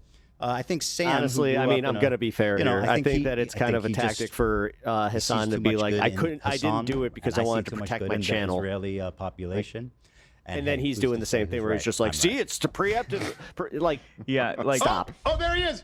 Oh, in response to what Zach was saying, like when I first saw that clip, I didn't see it that way, but you know, I'm not Jewish, so I found it interesting that you guys are having this conversation to give both perspectives. One thing I kind of wish is that you guys both could have defined what Zionism is, like what you, Yeah. because I feel like that's a big point in all of this. I agree, and it's such a stupid word because it has such a broad meaning. And like when Hasan says Zionist tendencies, that's why I think it's important to ask Sam, who I think is avoiding the question, frankly, because he knows that it looks bad. He doesn't want to answer it. So he responds by saying like, oh, you think this matters? Let's not talk about the specifics of what Zionist tendency is, because clearly Hasan's not anti-Semitic. Obviously, he doesn't have the context. And by the way, I'm still willing to give Hasan the benefit of the doubt that he's not anti-Semitic, right? But once again, as I've stated, yeah, I'm willing to. But at what I've said previously is that he's very comfortable fostering a community that is blatantly hateful and anti-Semitic. He's comfortable, expressing these ideas irresponsibly the way he communicates, which is what that clip displays, I think. So while I don't think he's anti-Semitic, I think he's responsible for perpetuating a lot of it. But that's what he was saying about I think you. Sam's refusal to answer questions like what does Zionist tendency means was, a way of him avoiding answering a difficult question that would impugn Hasan. Because, frankly, there's really nothing positive to say about what he was did. protecting Hasan. And so Sam Again, took I guess this if you want to talk weird thing that about he's trying to debate, protect and Hasan is so Sam's weird. a great debater, right? Like, I'm sorry. Whether it's from him or everybody anybody in knows chat, that. He's absurd. a great conversationalist. He doesn't really get the best of. Nobody really gets the best of him in He conversation. just doesn't want to get caught up in online the only drama. way he could really take that on was to be fair, like, it doesn't that's matter. fucking professional of him. In the totality of things. So that's the road he took, and I was disappointed by that as well. But at the end of the day, I knew it was unlikely that he was going to say a bad thing about Hasan. I was specifically trying not to even go there. In fact, when I showed him that first video of me talking about my gotta views, wise up. I was kind of surprised that he actually had found something to criticize in it. I had said, what was it? I don't remember. Let me rewatch that clip because I was quite surprised. Like from the beginning, this conversation did not go how I thought it would at all. And it started with this clip here. Let me see. They're liars and bad faith weirdos. So here's what I'll say about Israel, okay? Listen, this isn't the first time I've said it, and I'll say it many more times. The cabinet is run by genocidal maniacs, okay? They're led by Netanyahu, who should resign in disgrace and go to prison for being a war criminal, okay? He's made a coalition of the most radically conservative freaks that don't represent, by the way, the majority of Israelis. He was saying that there's this talking point that I've seen percolating on the left, which is that, to put it kind of, to summarize it crassly, that Israelis are evil. Basically. I mean, to put it crassly, right? That's kind of what he's saying, is that the majority of Israelis just want civilians to die. I mean, that's kind of what he said, and he didn't even deny it. I think that's insane. I think that's insane. And especially the context of this clip being 2 days after October 7th, I think it was, the sentiment was a lot different before and after and during and now. The sentiment in Israel's changed a lot. So when I said that, I think it was more accurate. I think it's still accurate, but obviously there is a huge problem in Israel of people being, complicit and comfortable with what the military is doing. Right, I hear what you're saying. Yeah, and I don't want to represent myself as an expert on any of this at all. So if opinion, Dan. No, it's definitely not. Just from what I recall reading, Dan on the spot, is that prior to October 7th. Support for giving the Palestinians a state in Israel was at basically an all-time high, and that has cratered since October 7th, which is the great tragedy. One of the great tragedies of this whole situation, and kind of dark irony of it is it now feels like we are further than ever from some sort of peaceful solution to all this. So, and then the thing that we didn't discuss is that most of the peaceniks. Let me real-time fact check myself on that, because I mean that's a big claim. Yeah. And I want to make sure that I'm right. But I seem to remember seeing polls I appreciate that, him. you know, generally over the course of the last 10 years or so, H3 clips. Even I'm speaking like at the show, not just from stats, which I have looked up and seen polls and stuff. But I don't even have time to watch Howard Stern. I lived in Tel Aviv for 5 years, and I know what the people are like there, right? And obviously, it's a progressive city. That's likely one of the more progressive pockets. It is. In it the is. country. It's like Los Angeles or New York is. You know, it's a progressive city, right? So, obviously, they'll be more inclined to want peace. But this is broader ultimately, what happened peaceniks on October 7th that we didn't talk about is that a ton of the peace activists, like most of them, lived on the southern border specifically so they could help people in Gaza. They would drive people across the border to the hospital. They would help people get to and from work. They were advocating, they were doing what they could as individuals to help facilitate peace. And many of them, you hear their stories time and time again, were just murdered, slaughtered by Hamas. And I think that's part of what really jaded the Israeli public too, is like, look what happens when you want to support peace. You know, obviously that's not, I don't think, the right conclusion, but that was their conclusion. It's like all the people that wanted peace were murdered by Hamas. See, like I have, friends or family even that will say that they don't believe there's an innocent Israeli. And I think obviously stuff like that is super dangerous. And I agree. I'll never agree with that.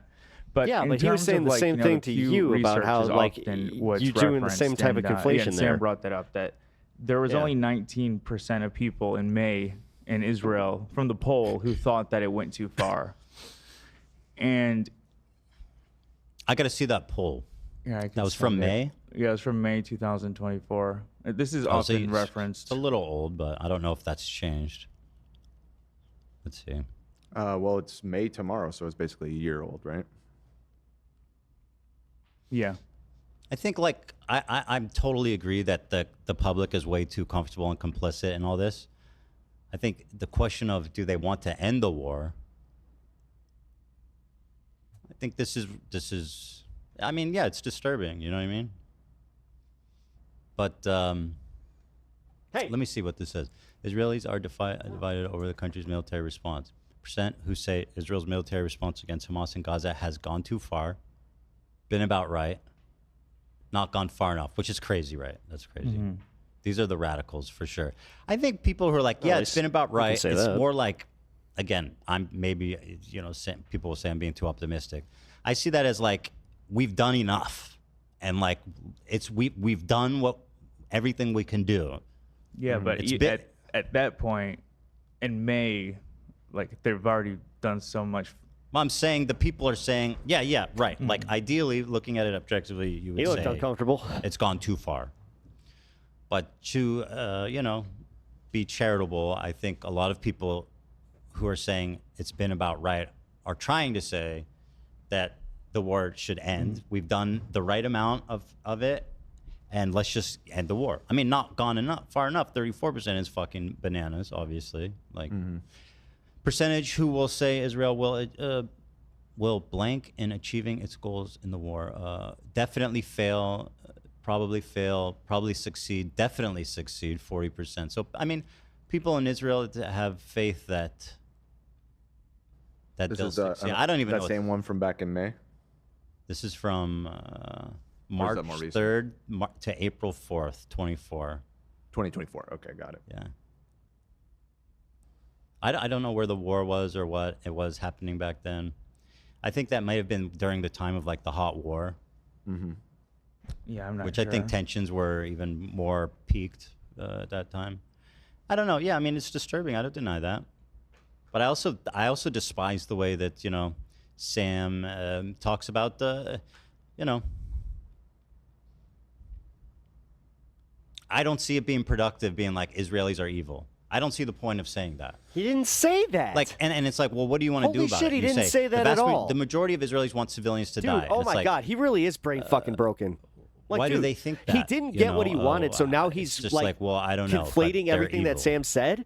They just don't care. They're just callous. Yeah, I really wish that Sam human beings didn't are have to go, beings and he could everywhere, have just you know. Tackled him on that even. Like, dude, Ethan. A lot of leftists don't want to shit. engage in humanizing Israelis. They just don't want to do it because, right? Like what's happening in Gaza. Because you just want to, you would just want to be like, yeah, and, he really wants to protect Hasan. Hasan has such such an influence. You really are fucking sick. But I believe that both are important. Like Jesus Christ, he's obsessed. Obviously, again, the totality of what's happening in Gaza is not in dispute about which is like more. But I do think that it's important, and I care about Israel, and I care about Israelis. You know, yeah, that's but you don't care about hearing I choose like to see the good. What and Sam to see the said, optimistic, obviously. Dear God, like, he really is just like no effect over what Sam the public did not thinks about the war.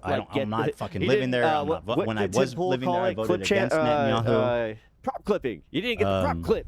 And by the way, Netanyahu lost the popular vote. He only won because he made a coalition with some psychopath like ultra-nationalists. But the left party, when I voted, won the popular vote. But because of the parliamentary what does this have to do with anything in the critique that you had for Sam? To get over 50%, they were unable to secure the victory. I think Netanyahu may be the devil. Like, honestly, even his voice, I think he may be the fucking devil. And he's just passing out beepers to everyone. He gave the gold beeper to Trump. Dude, that's so fucked He gave up. one to a senator. And I think that's so or a congressman. I forget who it was. He's like, yo, that it was John Fetterman. Yeah, he's like, yo, that was dope when you guys did that. I have a family friend whose son had a beeper go through his stomach. Like, and it's just fucking crazy. The president's like just taking a picture with the thing is, they don't care. Just dehumanization is the point. Lionizing these people do not give a shit about anybody that's not part of their little circle. And honest to God, him handing out the rejoice like if we all got wiped out and somehow they were on their crazy fucking on their little hill where it's just like, oh, he's trying to make a point. Look, isn't that unfortunate? Yeah, he is. You're right. He is. But then 5 minutes later, because they don't. But ultimately, I think that's ultimately where better about themselves we just break went down. by. Then they'd be like, "Oh shit, I'm we're more fucked." optimistic about the Jewish or the Israeli damn public. liberals. And I just think it's insane that people want to call me, treat me like I'm the bad guy in this whole equation, like I'm the one that's supporting. Oh my God, he did not get. He didn't get the pat on the back from Uncle Cedar. He didn't get the heel turn. I've been consistent with my beliefs. That's why he looks like a wrestling manager. Over the years. My name is Ethan. Hasan is pathetically typing in our chat again. I can talk now or Friday. I don't care. Up to you. Please don't try to bring a band. Bro, don't worry. I'm not doing that. You're afraid I'm going to bring on Destiny? That's stupid. I'm not going to do that. Stop. Yeah, see, I promise you, Hasan. When Dan says it, I will not bring on Destiny. In fact, the people here will not allow me to bring on Destiny. Great content. I'm interested, Hasan, in being honest. Either squash some shit, I'm going to take back what I said about have content for the next month. You pathetically in the chat, okay? I'm going to be gracious here. He was bravely typing in our chat. You were bravely typing in our chat that I'm not interested in trickery. As you can see, my conversation with Sam. I want to have an honest conversation with you, and that's what I plan to do on Friday. So, oh my God, that's going to be wild to react to. That's where I'm at. Yeah, don't worry, I'm not doing that. By the way, and this is why I prefaced what I was saying was I'm not an expert. Finding polling, I was wrong saying that support for a two-state solution was at a high. It looks like it kind of plateaued around 55% throughout the 2010s, but it was at a high in 2010 of 71% of Israelis supported a two-state solution. It looks like that number is now in like the 20s. 2010, that's interesting. That's about 15 years when ago. I was living there. Is it? Yeah. I don't know. You don't remember when you moved there? Not really. That was 15 years ago, so I would have been crunched. Yeah, I would have been living there around then. Okay. So Well, that's I mean, kind of where the vibes were at when I was there, you know. Well, it's unfortunate that it's dropped from And that high. so maybe I'm wrong because I haven't lived there, obviously, since then. It's a vibe right now. But It's a vibe. I definitely acknowledge what's happening amongst the Israeli public isn't good, and that, you know what I mean? That's what it is. Yeah, but then you do a bunch of conflation bullshit say and destiny, then like so try it's to okay, catch you won't light people on in fire. gotcha moments just to be like, look, see, they're I just tuned into extremists extreme. and they You're saying support the because extreme if position. Destiny or someone was on, he could get banned on Twitch. Don't worry, bro. It's not happening. I will promise hit the you. button. If you bring I Destiny. promise. There's no trickery. It's just going to be a one-on-one call. Look, there's no trickery. I showed up here with Sam. I expressed myself honestly, as you saw. We got combative at times. And listen, everybody said Sam was going to own me, so I think you all need to applaud my bravery for getting combative with Sam Seder. I will never applaud your bravery. Oh, you want Why won't you self-fillet some applaud me more? for that? Okay, Ethan. You don't. I don't do that. You don't do applause. You're applauding at the beginning of the show. I was applauding for my coworkers, not for you. Oh, Thank you. All right. Now you're hedging. Please clap. Dan's like, I never liked that guy anyway. Please clap. Leftovers reunion. Kind Oh, of. should we title Friday? You should that? say leftovers. That actually is kind of funny. I saw people saying we should run the intro. But I don't think it's. I'll think about it. For I hadn't thought about leftovers? I don't know if that's the I right hate to tone say or that's what, kind of but- funny if they did the leftovers theme. I wonder who wrote that. Yeah, shout out It to is a the shame. artist. Yeah, it is. It was a great one. But I promise you, Hasan, I'm not tricking you. I'm not trying to get you in trouble. I'm not trying to get you banned on Twitch. There's no fucking stupid. You know what I mean? It's just about talking to each other. A long overdue conversation that we will have with each other. Man, I can't wait for that.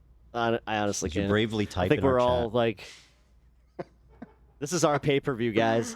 After I all look this, forward to chatting with you on I Friday. mean, look at the way that we with reacted peace and today. love, of course. All right. Well, So look what out for else the. is It's a shame. I feel like we that ended up video on arguing Friday. about kind of immaterial stuff. Maybe not, though. Maybe that is the core of what. No, The big I disagreement don't think was it's is over. immaterial. Again, it's an awkward thing because it's like you're planning on having this conversation with Hasan. Your issues with Hasan, you should direct to Hasan, not to Sam. Sam. Well, the problem is, which I Thank didn't you. show, Dan, Sam. thank you. And Oh because my Sam God, didn't he care, just and summed it up rightfully so, why perfectly. should he? But like, you know, And this he was whole doing talk it. to It Sam was Seder so thing awkward. is very much related to Hasan. Here we just just in made the sense that he had been pushing it for it. So well, here's just like a frequently. little clip of him I talking. urge him to talk to at least like Sam Seder or something. Maybe he can get a different perspective from someone else.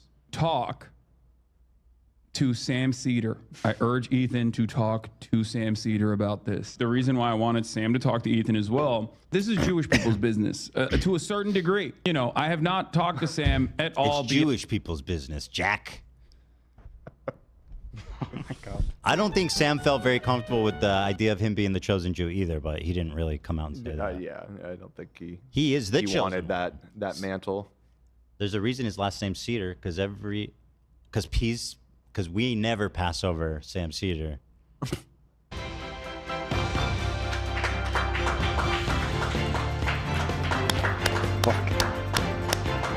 The Seder, of course, the Seder is the ceremony I'm with performed him by in the Jews middle, or on it's just like- Passover. So I'll I'm take familiar. I've been to We one. should have had some parsley and salt water today. We should have dipped it. I'll dip it for those bitter tears, man. I'm still wiping them Basic away. necessities. Stop. Beyond the fact that I was like, I think it'd be cool if you could talk to Ethan. But he can have a conversation with Sam Seder. I mean, But I really, really seriously hope you talk This to Sam idea that Seder. leftists he can't should have talk nice to shit, Sam honest Seder. to God. You know, I think you respect Sam Seder. You Honest should to probably have a God. conversation with him about this. Maybe this time I'll bring Sam Seder. Get your first big and paycheck you'll and be the then one tell saying, me that you're "Oh gonna my donate God, it Sam all, Seder, what a fucking nightmare!" Because you know. You've been running Like, away from that him. shit drives me I nuts. wonder why Ethan Klein won't fucking talk to Sam Seder. Just like he was. Yeah, this whole thing of like, oh, you're scared, you're running, and all this type of stuff. And then when I'm finally like, okay, I'll talk to Sam Seder. And honestly, it's almost like I almost do equate it with like the same way that people will like bitch about like seeing somebody in line at the grocery store. And it's like they were using their benefits to buy like a bunch of steaks and stuff, and then I saw them use cash on some beer. Look at them having a good. Yeah, they're having a good time. Here's what he said yesterday about my prospective conversation with Sam Seder, which proved to be false, of course, because I am honest to a fault, Dan. I'll have you know. Yeah, no, that I'm aware of. Honestly, that I know. Whoops. Oh, we have an Evil update in talk the slash chat. debate. Say what? In our Discord, there's a little update. Philly D dropped. Okay, so it's about me? No. Oh, he just dropped. What did he drop? A video. Why does that have to do with me? Why are you telling me that? Wait, I'm in the middle of something. Trump's Rogan problem. Why are you wrapping it up? And the sparked MS-13 meltdown. He has some Luigi Malgoni updates. And if you guys enjoyed this content, please leave a like and subscribe to the channel. It really helps me out in the algorithm. And also, check out my live streams weekdays from Monday through Friday and special Saturday streams. I really appreciate you guys checking out the content, and I'll see you in the next one.